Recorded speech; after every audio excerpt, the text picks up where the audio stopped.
നമസ്തേ. എൻ്റെ ഈ പുറകിൽ കാണുന്ന, എൻ്റെ ഈ ബാക്ക്ഗ്രൗണ്ടിൽ കാണുന്ന ക്ഷേത്രം ഏതെന്ന് നിങ്ങൾക്കറിയാം?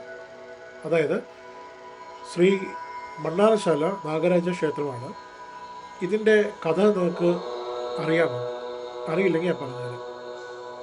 അതായത് ഒരുപാട് ഒരുപാട് നാളുകൾക്ക് ശേഷം, കല്യാണം കഴിച്ചിട്ടും ഒരുപാട് നാളുകൾക്ക് ശേഷം കുഞ്ഞുങ്ങളില്ലാതിരുന്ന വാസുദേവനും ദേവകിയും അവിടുത്തെ ഒരു നാഗരാജ ക്ഷേത്രത്തിൽ ആരാധിച്ചു പോകുന്നു.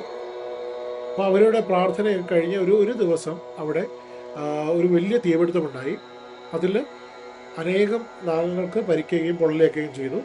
അപ്പോൾ ഇത് കണ്ട് വാസുദേവനും ദേവയും നാഗങ്ങളെ ആ കാട്ടുതീ അണയ്ക്കുകയും നാഗങ്ങളെ സംരക്ഷിക്കുകയും ചെയ്തു. അവർ ഒരു നല്ല രീതിയിൽ അവർ പരിചരിച്ചു.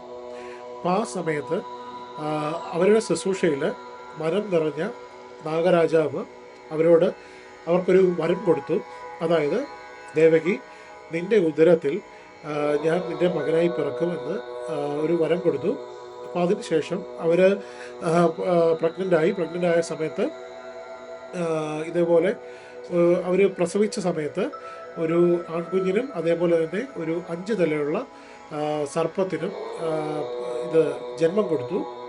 ജന്മം കൊടുത്തതിന് ശേഷം അവർ 2 കുട്ടികളും വളർന്നു വലുതായപ്പോൾ നാഗരാജാവ് തൻ്റെ സഹോദരനായ അദ്ദേഹത്തോട് പറഞ്ഞു, താങ്കൾ ഒരു വിവാഹം കഴിക്കൂ എന്നെല്ലാം പറഞ്ഞു.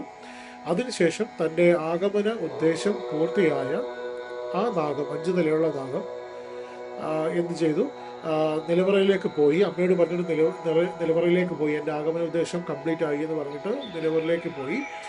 അതിനു മുമ്പ് വേണ്ട വർഷാവർഷങ്ങളും മാസങ്ങളിലെല്ലാം ചെയ്യേണ്ട പൂജാവിധികളും കാര്യങ്ങളെല്ലാം അമ്മയ്ക്ക് പറഞ്ഞു കൊടുത്തിട്ടാണ് അദ്ദേഹം അങ്ങോട്ട് പോയത്. അപ്പോൾ നിലവറയിലേക്ക് പോയി